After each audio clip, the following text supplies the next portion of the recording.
आदाब। अस्सलाम वालेकुम जुले। आज हम आपको एक शख्सियत का हालत ज़िंदगी बयान करने जा रहा हूँ और इसी के साथ साथ में 4 आदमियों का ज़िक्र करने जा रहा हूँ। तो नंबर 1 सोना माचुक साहब का हालत ज़िंदगी और वो किस किस्म का आदमी है, वो किस मकसद से जी रहे हैं। नंबर 1। नंबर 2, तुर्क का अंदर एक चेयरमैन नामी होता था। बम्बई में 1947 से पहले वो फिल्म में काम करते थे और पंजाबी अंग्रेज़ी हर ज़बान आते थे। आखिर बुढ़ापे में वो अपना गांव तुर्क आया। आने के बाद बड़े बड़े फंक्शन में, बड़े बड़े महफिल में, बड़े बड़े अफसरों के सामने चेयरमैन साहब को ज़रूरत पड़ता था, लेकिन चेयरमैन साहब को कभी ज़िंदगी में एक कोतवाल तक नहीं बनाया। इसी तरीके से सोना माचुक साहब का हालत ज़िंदगी अब मैं बता दूंगा। तो चलो सरहद आर पार में उस पार कभी बात करें।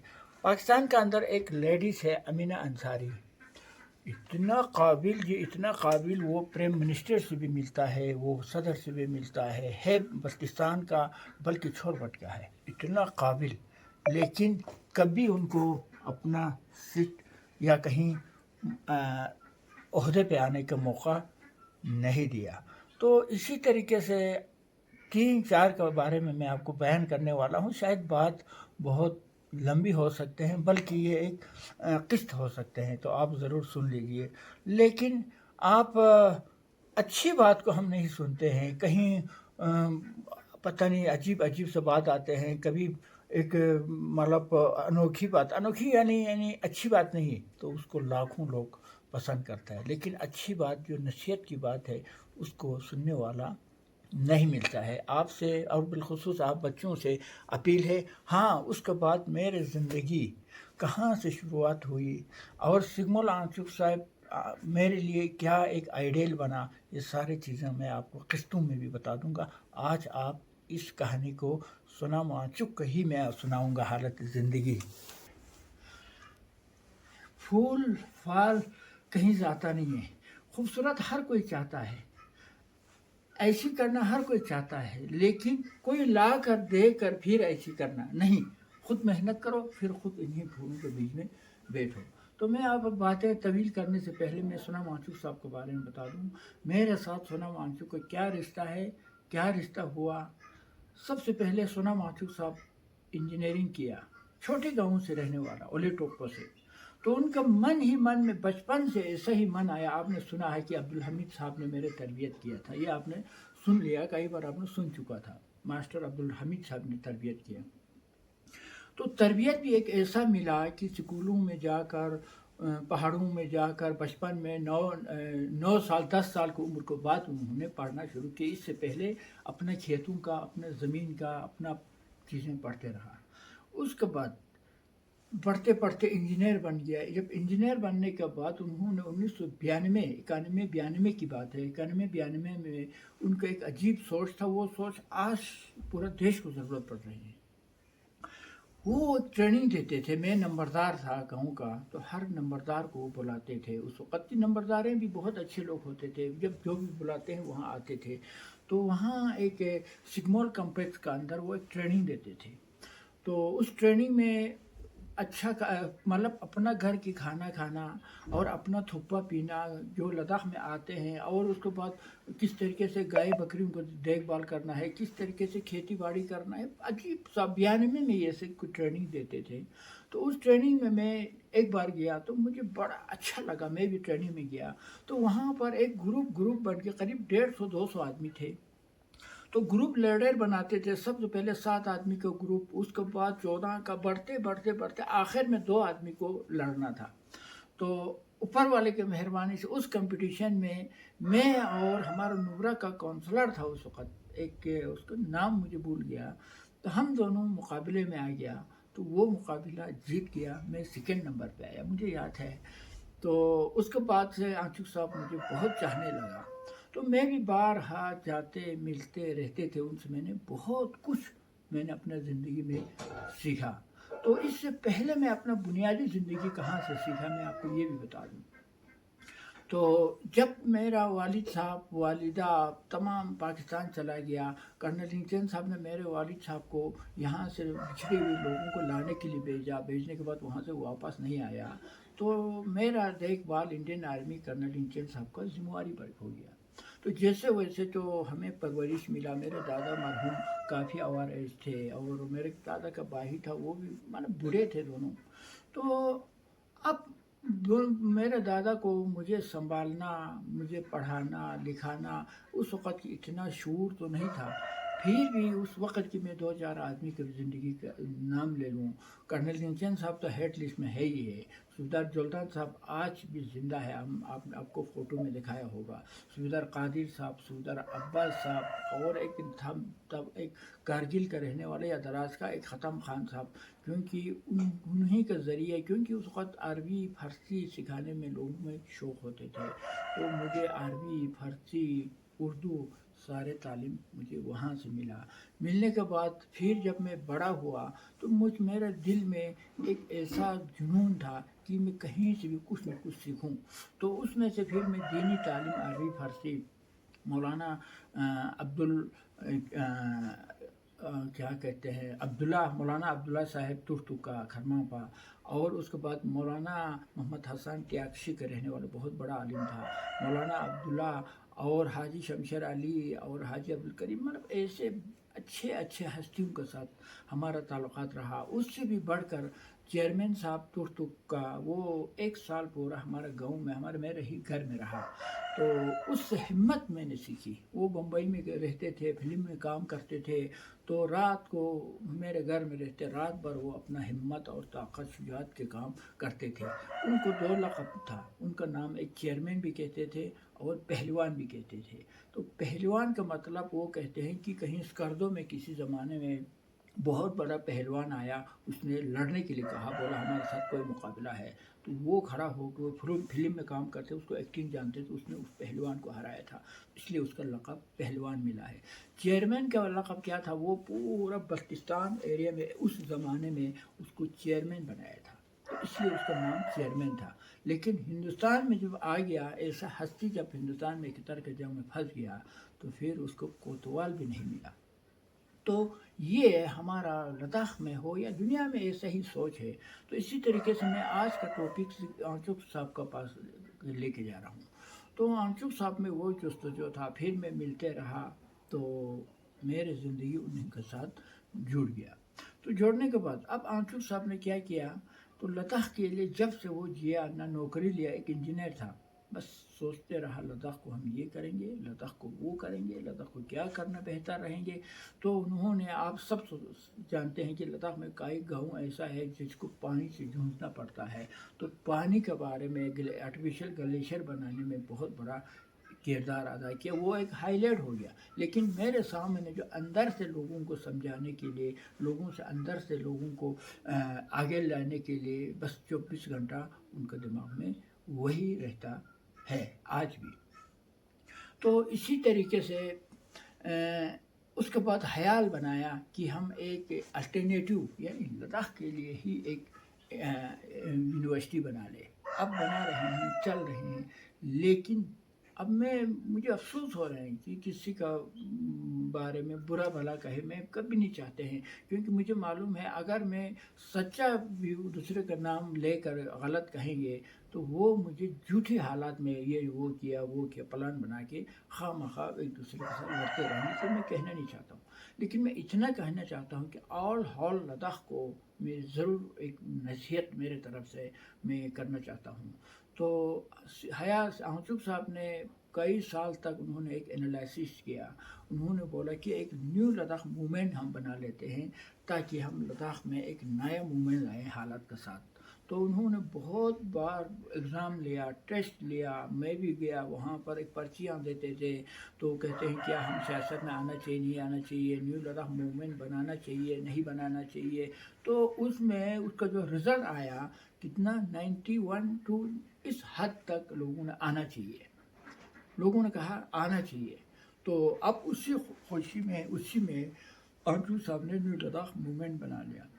بنانے کے بعد اب الیکشن آ گیا، ایک الیکشن آنے کے بعد न्यू लद्दाख मूवमेंट ने भी अपने जगह पे कैंडिडेट खड़ा किया काउंसिल इलेक्शन में, लेकिन एक भी सीट नहीं जीत सका।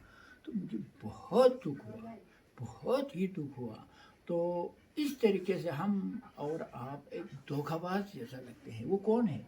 वो लीडर नहीं है, वो हम और आप है। हम और आप कभी भी सोचते हैं कि यार मैं इस बेवकूफ़ आदमी को कुर्सी दे दूं, इस निकम्मा आदमी को कुर्सी दे दूं ताकि मेरा चल सके। लेकिन हम ये नहीं सोचते हैं कि यार इस अच्छे आदमी को कुर्सी दे दूं, इस मेहनती आदमी को हम जिम्मेवारी पे डाल दूं, तो हम भी आगे जाएंगे और तो हमारा लद्दाख भी आगे जाएंगे, या इलाका आगे जाएंगे, या देश आगे जाएंगे। ये हम और आप कभी नहीं सोचते हैं। तो आजकल के दिनों में सोनम वांगचुक साहब का फिर लद्दाख को ज़रूरत पड़ा, तो उन्होंने क्या क्या कुर्बानी दे दी। तो आज लद्दाख के लिए सोनम वांगचुक को ही ज़रूरत पड़ रही है। लेकिन हम और आप कल का दिन कहाँ फिर शांति आ जाएंगे, फिर ये हमारा मांगें पूरा हो जाएंगे, या हमारा लदम हो जाएंगे। तो इलेक्शन के दिन आएगा तो फिर 10 वोट नहीं मिलेंगे, मुझे मालूम है। तो ये हालात मुझे बहुत दुख हुआ है। उसमें एक कविता एक कहते हैं, तुम्हारा हस्ती तुम्हारा सोच है, नहीं तो शरीर तो हड्डी और बोझ है। हड्डी और गोश है, हम हड्डी और गोश से बना है। तो मनफी सोचे तो दिमाग पे तुम्हारा बोझ है। तो मैं ऐसे छोटे मोटे जब बताते हैं, बनाने की कोशिश करते हैं। एक मैं कोशिश कर रहा हूँ कि उसमें उसमें ये कहते हैं कि खुद सा नहीं ये तर के सुखन आया, पाँव दबाया बुजुर्गों का तो ये फन आया। तो आप लोगों से मेरा अपील है, मैं शार्टली कहा है कि चेयरमैन साहब की ज़िंदगी के बारे में मैं एक दिन आपके पास आएंगे, और अमीना अंसारी का हालात ज़िंदगी के बारे में मैं आपके पास ज़रूर आएंगे, क्योंकि कितना काबिल लीडर है, लेकिन कभी कोई सीट जनता ने नहीं दिया। इसमें मैं लगते हैं कि शायद दुनिया में ऐसा नहीं है, सिर्फ ये सोच हम बल्तिस्तान और करगिल लद्दाख में है। जो अच्छा आदमी जब देखने को मिले तो सब मिलकर उसको दबा लो, तो वो नहीं दबते हैं। लेकिन आज देखो दुनिया भर में, वर्ल्ड में आज सोनम वांगचुक साहब का पहचान है, लेकिन लद्दाख में सोनम वांगचुक साहब को दबाने की ही कोशिश में पड़ा है। इसी तरीके से बल्तिस्तान हो या कारगिल हो, तो हम समझते हैं कि आप सबसे मेरा अपील है कि कोई भी आदमी जब एक खिलाड़ी जब खेलता है, जो क्रिकेट हो वॉलीबॉल हो, तो अच्छा खिलाड़ी को ढूंढ कर हम मैदान में डालते हैं। लेकिन हमारा लद्दाख का सियासत, जहाँ पर बुरे लोग हैं, जहाँ पर जिसको कुछ नहीं आते, उनको ढूंढ ढूंढ कर हम कुर्सी में डाल देते हैं। मैं न किसी पार्टी से कुछ लेना है, न मैं किसी इदारे से लेना है। मैं अपना आप जो मैं सोचता है मैं वही कहते हैं, शायद आप लोगों को अच्छा नहीं लगेंगे। तो उसके बाद मैं और एक दो लीडर के बारे में भी जिक्र करूँगा जो मेरा जानकारी में है, बल्कि दो नहीं बल्कि तीन। एक थुकतान चौहान साहब का शख्सियत, मैं आपको एक मिसाल देते हैं। तो मेरे गांव का अंदर पानी ख़त्म हुआ, चश्मे से पानी नहीं आया, गाँव सूखने लगा। मैं ले चला गया उनके पास। मैंने कहा सीसी था, मैंने कहा अर्जुन साहब को, सॉरी थुकतान साहब को कहा कि हमारे गाँव का ये हाल है। उन्होंने कहा अभी जाके गाँव को बचाओ। मुझे 2 गाड़ी पाइप लोन दे दिया, मेरे गाँव हफ्ते में बता दिया। लेकिन कोई कहते थे कम्युनल है, मैं तो मुसलमान था। यही मैं आपको कहानी, इसका भी पूरा कहानी मैं आपको बता दूं। तो इसी तरीके से मैं आज का डेट में नवार दिन जोरा, जब मैं एक बार श्रीनगर गया, जाने के बाद डलगेट के अंदर कोई काम कर रहे थे, कश्मीरी काम करने के बाद कहा भाई अरे आप कहाँ के रहने वाले? जी मैं लद्दाख का रहने वाला हूँ। अरे आपका जोरा साहब, नेक्स्ट बार हम जोरा साहब को चीफ मिनिस्टर बनाना है। ओहो, इन्होंने हर अरबान में इतना मेहनत कर रहे हैं, कश्मीर का नक्शा बदल रहे हैं। तो इतना काबिल बड़ा लीडर। तो उसके बाद मैं आपको ये अपना सरीन साहब, आज LBA प्रेसिडेंट। तो 3 जो मेरे साथ जो गुजरा मैं कह रहा हूँ। तो मेरे गाँव का ब्रिज टूट गया, दरिया शेव का। गाँव वाला बिल्कुल दुनिया से अलग थलग हो गया। तो हम चला गया लेक में, उनके पास सीसी था।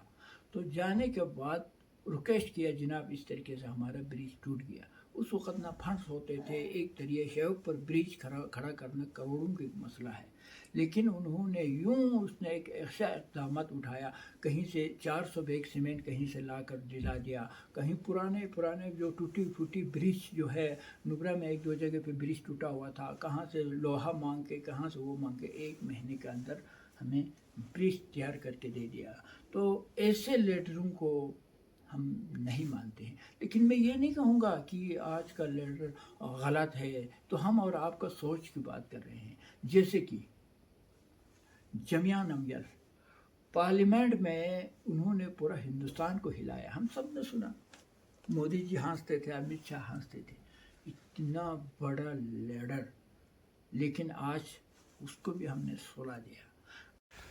आज लद्दाख को ज़रूरत पड़ा तो फिर असग़र अली करबलाई, कमर अली आख़ोन, तुक्तन सेवांग, उसके बाद आपका लकरूब सरीन साहिब, सिग्मुल आंचूक का आज हमें फिर ज़रूरत पड़ा। तो मैं बराह मेहरबानी हमें मुस्तक़बिल को भी, और किसने आज तक मुसीबत उठाया, जिसने आज तक लद्दाख के लिए क़ुरबानी देकर इस उम्र को यहाँ तक पहुँचाया, उनका भी ज़रा ख्याल हमें करने का ज़रूरत है। उसको भी हमने नहीं पूछा। तो मैं समझते हैं कि हम लद्दाखी और बल्तिस्तानी या कहीं करगिल लद्दाख, हमारे इस सोच में थोड़ा सा हमें चेंज करना पड़ेगा, ताकि हम बल्तिस्तान हिमालयन एरिया के लोग आगे बढ़ पाएंगे। जैसे मोदी जी, अमित शाह आज 80 साल से देश संभाल रहे हैं। क्यों संभाल रहे हैं, क्यों इनको पावर दे रखे हैं, तो वो अच्छा काम कर रहा है। आज मैं नहीं कहूँगा कि मोदी जी को हम सलूट मारते हैं, इतना बड़े बड़े अजीब को उन्होंने जो यहाँ पर मंसूबे लाया, जो ख्वाब में भी नहीं था। जैसे जल जीवन का हो, पता नहीं क्या क्या, सारे गिनने में बहुत सारे हो जाए, नंबर लंबा हो जाएंगे। तो इस तरीके से हम, जैसे कि अब मुझे दुख होता है तो मैं कभी बोलना पड़ता है, लेकिन एक दिन मैं ज़रूर कहूँगा कि हमारा यहाँ पर दुनिया में लीडर 60 साल से ऊपर का, 80 साल 75 साल का दुनिया संभालते हैं, सरकार संभालते हैं, जैसे हर जगह में। लेकिन हमारे लद्दाख में एक कानून बना लिया, बोला 60 साल से ऊपर का नंबरदार नहीं होना चाहिए। लेकिन कानून बनना चाहिए था कि 60 साल से नीचे का नहीं होना चाहिए, क्योंकि 60 साल से नीचे वालों के पास कोई तजुर्बा नहीं होते हैं। क्योंकि नंबरदार का काम होता है गांव संभालना, या अपना इलाका, छोटे छोटे गांव को संभालना है। वहाँ पर कोई झगड़ा हो या कोई अनबन हो तो उस बुज़ुर्ग का बात लोग माने, और उस बुज़ुर्ग को जानकारी है कि हाँ ये चीज़ इसका है, ये सामान उसका है। तो ये एक ऐसा सियासत जो मैंने बहुत एक, मैं समझता हूँ डेंजर कहो तो ज़्यादा नहीं होगा, सियासत समझते हैं। तो उसके बाद कहते हैं कि सरकार का कानून है। यार सरकार ही कहाँ से आते हैं, सरकार हम और आपको मन से करते हैं। जैसे मैं पवन कोतवाल साहब को एक सलूट मार के मैं कहता हूँ कि पवन कोतवाल साहब ने 3 बात कही। नंबर 1, जो पैसा आपका टैक्स का पैसा है, आपका टैक्स का पैसा जो आपका रजामंदी से लगना चाहिए, आपको मर्जी से लगना चाहिए, एंट्री मेरे पास कॉपी है। 1 नंबर 2, लद्दाख के लोग ज़मीन को कब्ज़ा करने की कोशिश करते हैं, अपने दायरे में लेने की कोशिश करते हैं, करने का मेहनत करने की कोशिश नहीं करते हैं। अगर आप मेहनत करोगे लद्दाख के लोग, तो मैं as a chief secretary, as a advisor, मैं खुद जाके एंट्री करके मैं वहाँ सेशन करके आऊँगा, चाहे कम्युनिटी हो चाहे प्राइवेट हो, 20 कनाल तक मैं खुद, आप पे खुबानी लगा दो, आप एप्पल लगा दो, आप एक बड़ा बाग बनाओ, मैं खुद एंट्री करूँगा। लेकिन उस बात का तो कोई हम और आपका जिक्र नहीं है। तो मैं समझते हैं, दुनिया कहते हैं लद्दाख बल्तिस्तान के लोग बहुत अच्छे लोग हैं, बहुत सच्चे लोग हैं, लेकिन मैं समझते हैं गिलगित बल्तिस्तान के लोग अच्छे लोग नहीं, लेकिन बुज़दिल लोग मैं कहूँगा। क्योंकि हमें बाहर के लोग अच्छा लगता है, बाहर से कोई कुछ बोलते हैं तो उनको तो बस सर आँखों पर डालते हैं, लेकिन अपने लीडर, अपने इलाके का काम करने वाला, अपना गांव में काम करने वालों को हम किसी तरीके से दबाने की कोशिश करते हैं, तो किसी तरीके से हम इसको गिराने की कोशिश करते हैं। तो मैं आपको, मुझे एडिटिंग नहीं आते हैं, मैं रफ्ता कि सिग्मुल आंचुक साहब ने क्या किया, थोड़ा सा मैं आपको झलक दिखाऊंगा। شکوہ یا ظلمت شب سے اچھا اپنے حصے کے دیا جلاتے چلو، علی تیرے راہ میں کانٹا بچھاتے ہیں اسے شمع دکھاتے چلو۔ تو میں کبھی بھی جو بھی کہتے ہیں، میں ایک بڑا قابل آدمی بن کے یا آپ لوگوں کو نصیحت کرنے والا بن کے میں نہیں کہہ رہا ہوں، جب میرا دل دکھ جاتے ہیں تو یار یہ کیوں یہ حالت ہو رہے ہیں، لیکن کیوں یہ کام صحیح نہیں ہو رہے، مجھے بہت دکھ ہوتے ہیں، ہونے کے بعد پھر میں آپ کو بولنے پہ مجبور ہوتے ہیں۔ تو اس کے بعد آج 8-9 ہزار سبسکرائبر ہوا ہے میرا، تو کبھی میں نے آپ لوگوں کو سبسکرائب کے لیے شیئر کرنے کے لیے میں نے کبھی نہیں کہا، پھر بھی میں حیران ہوں کیوں آپ لوگ اتنا مجھے پسند کرتے ہیں۔ تو بس یہی کہوں گا، شکریہ کہوں گا، ہم اور آپ کو بھی اپنے اپنی جگہ پہ سوچنے کی ضرورت ہے، لداخ کو یا ہمالیہ ریجن کو آگے لے جانا ہے۔ تو ایک آدمی چلاتے رہیں، ہم سب تماشا دیکھتے رہیں، تو میرے خیال میں اس سے دیش، اس سے علاقہ، اس سے لداخ، اس سے بلتستان سنبھالنے والا نہیں ہے۔ شکریہ، خدا حافظ۔